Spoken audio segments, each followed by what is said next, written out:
Halo anak-anak, kita bertemu lagi dalam pelajaran Bahasa Indonesia. Kali ini dari bab 702, kita masuk ke pelajaran 1.1, mengidentifikasi unsur-unsur teks narasi.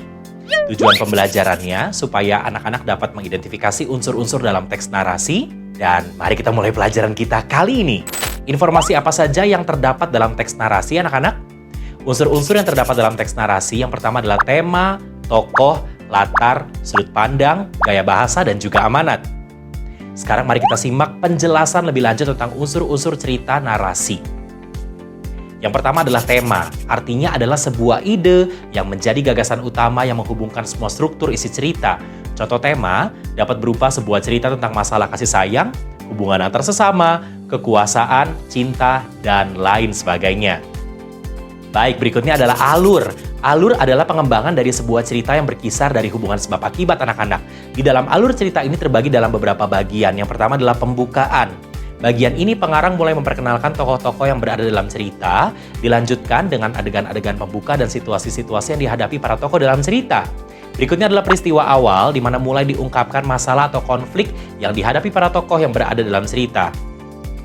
Berikutnya adalah peristiwa menuju permasalahan, di mana adanya peningkatan intensitas permasalahan yang ditampilkan dalam cerita. Kehebohan demi kehebohan mulai terjadi. Lalu ada puncak cerita, di mana puncak permasalahan yang biasa disebut dengan klimaks dalam cerita.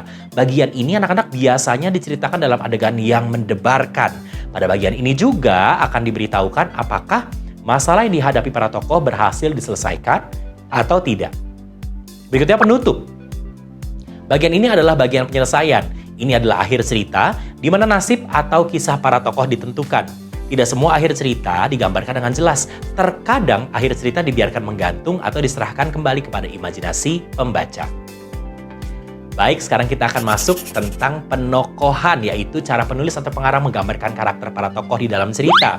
Contoh-contohnya seperti penyampaian langsung, contohnya adalah Diana sangat suka membantu teman-temannya. Ia tidak pernah menolak walaupun ia sangat lelah. Contoh karakternya dermawan dan baik hati. Berikutnya penyampaian mendeskripsikan fisik. Contohnya, ia langsing dan memiliki badan yang proporsional, kulitnya kuning langsat. Contoh karakternya perempuan cantik dengan badan yang proporsional. Penyampaian berikutnya tingkah laku. Contoh, ketika Rina berjalan, dagunya selalu terangkat dengan dada yang dibusungkan ke depan. Ia selalu memilih-milih teman. Contoh karakternya angkuh. Penyampaian kalimat langsung, contohnya bertamu di rumah seseorang juga perlu tata krama. Walaupun di rumah saudara kandung sekalipun, enaknya dia datang bertamu ke rumah tengah malam tanpa alasan jelas. Contoh karakternya tidak tahu sopan santun. Lalu penyampaian keadaan tokoh tersebut atau kondisi sekeliling tokoh tersebut. Contohnya istananya sangat megah yang didirikan di sekeliling rakyat yang hidupnya sangat miskin. Contoh karakternya tokoh yang kejam dan sombong. Berikutnya kita akan melihat tentang latar, yaitu suasana, tempat, atau waktu yang digambarkan dalam sebuah cerita. Contoh-contohnya, latar suasana, sedih, atau gembira. Latar tempat, pegunungan, atau istana. Latar waktu, petang, atau malam hari. Berikutnya sudut pandang, yaitu posisi penulis atau pengarang dalam membawakan cerita, yaitu dapat langsung berperan sebagai orang pertama atau tokoh utama maupun tokoh tambahan, dapat juga berperan sebagai orang ketiga atau pengamat.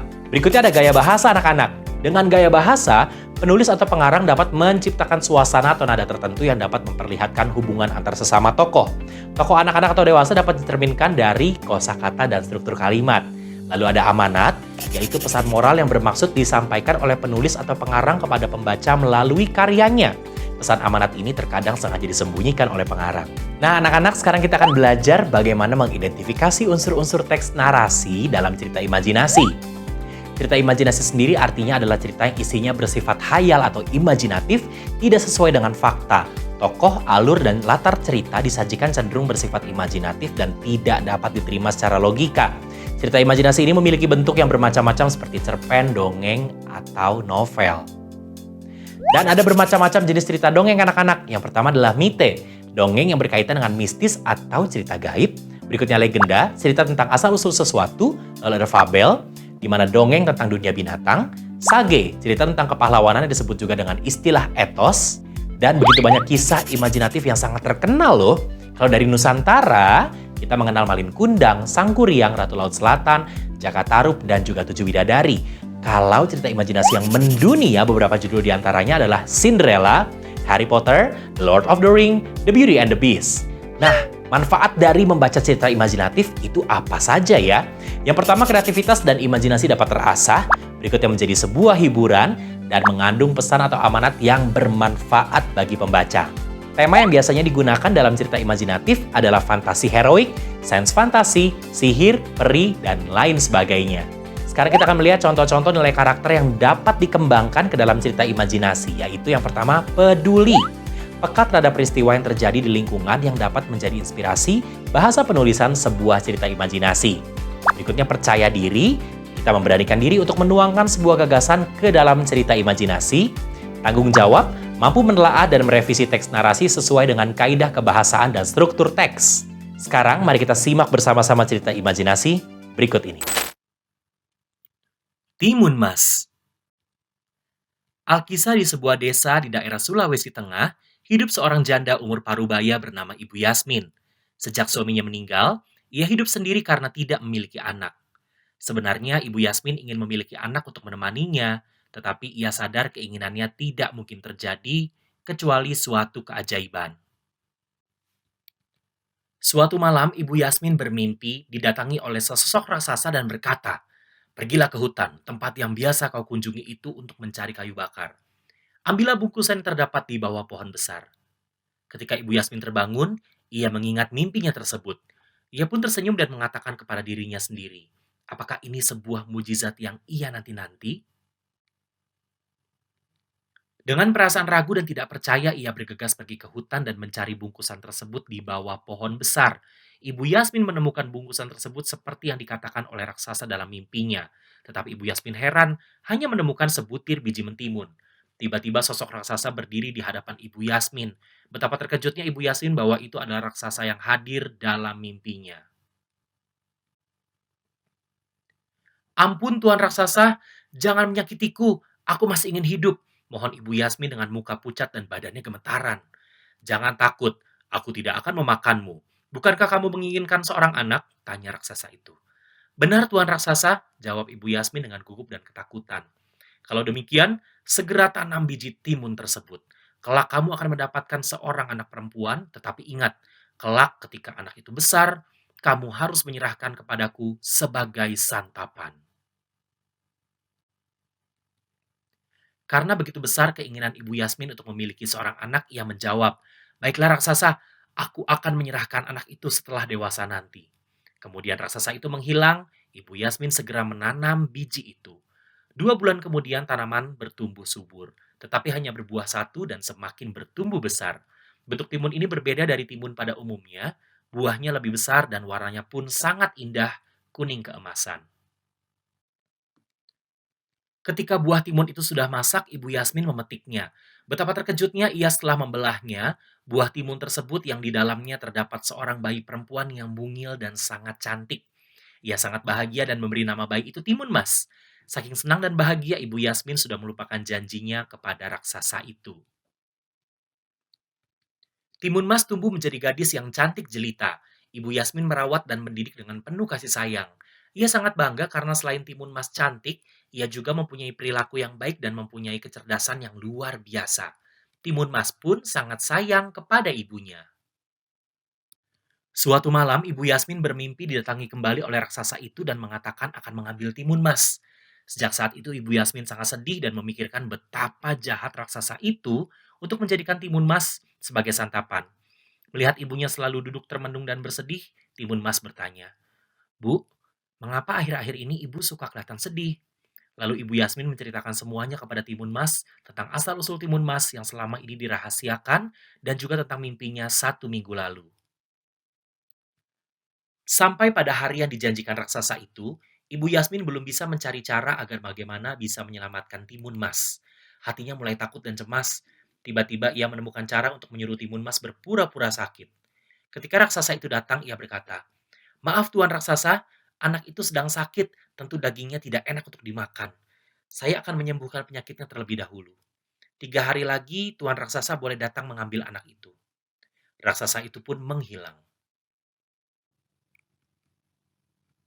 Ibu Yasmin berpikir keras untuk menemukan cara menyelamatkan Timun Mas. Lalu ia menemukan cara. Ia akan meminta bantuan kepada seorang pertapa yang tinggal di gunung.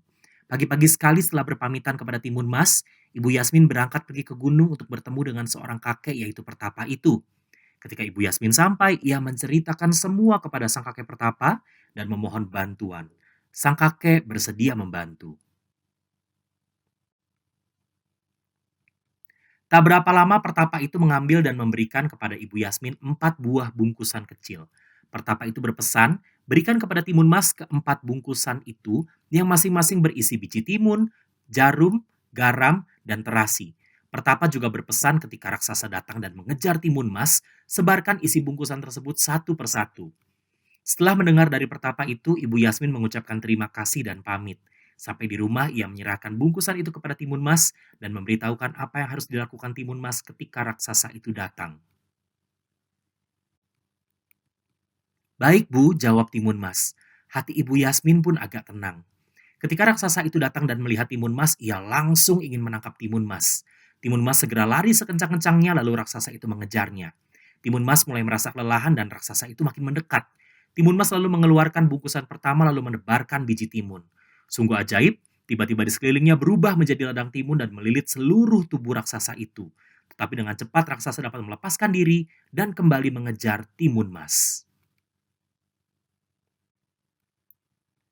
Timun Mas kembali menebarkan bingkisan kedua yang berisi jarum dan berubah menjadi pohon-pohon bambu yang tinggi dan runcing. Namun raksasa itu dengan mudah dapat melewatinya dan terus mengejar. Timun Mas kembali mengambil bungkusan yang ketiga yang berisi garam lalu menebarkan. Tiba-tiba hutan yang dilewatinya berubah menjadi lautan yang luas dan dalam. Tetapi kembali raksasa itu bisa melewatinya dengan mudah. Timun Mas mulai ketakutan karena hanya tersisa satu bungkusan. Pikirnya, jika tidak berhasil, maka tamatlah riwayatnya. Dengan penuh harap dan yakin, Timun Mas menebar bungkusan terakhir yang berisi terasi. Tiba-tiba tempat itu berubah menjadi lumpur hisap. Raksasa pun tidak menyadari terus mengejar dan masuk ke dalam lautan lumpur hisap itu dan tidak dapat melepaskan diri hingga terus tenggelam dan tewas. Dengan berlari sekuat tenaga, Timun Mas kembali pulang ke rumah. Ibu Yasmin melihat anaknya kembali pulang ke rumah dengan selamat. Ia langsung mengucap syukur kepada Tuhan Yang Maha Kuasa. Sejak saat itu Ibu Yasmin dan Timun Mas hidup bahagia. Nah anak-anak, setelah kita bersama-sama menyimak cerita imajinasi berjudul Timun Mas, ada beberapa pertanyaan yang dapat kita ajukan mengenai teks narasi cerita imajinasi tersebut. Pertanyaan-pertanyaannya adalah yang pertama, apa maksud yang tersirat dalam judul teks di bacaan tadi berjudul Timun Mas? Artinya adalah timun yang ajaib. Lalu apakah judul tersebut mencerminkan isi cerita tersebut? Tidak. Setujukah jika teks tersebut dikategorikan sebagai cerita imajinasi? Jelaskan alasanmu. Lalu berikutnya, bagaimanakah akhir cerita tersebut? Lalu identifikasilah unsur-unsur yang berhubungan dengan isi kedua teks yang sudah kita simak tadi. Nah, anak-anak dapat menjawab pertanyaan-pertanyaan selanjutnya di ujian bagian 1. Dan sekarang pelajaran 1.1 mengidentifikasi unsur-unsur teks narasi cerita imajinasi sudah selesai. Silakan kerjakan latihan yang terdapat dalam buku kegiatan. Sampai bertemu di pelajaran berikutnya. Sampai jumpa.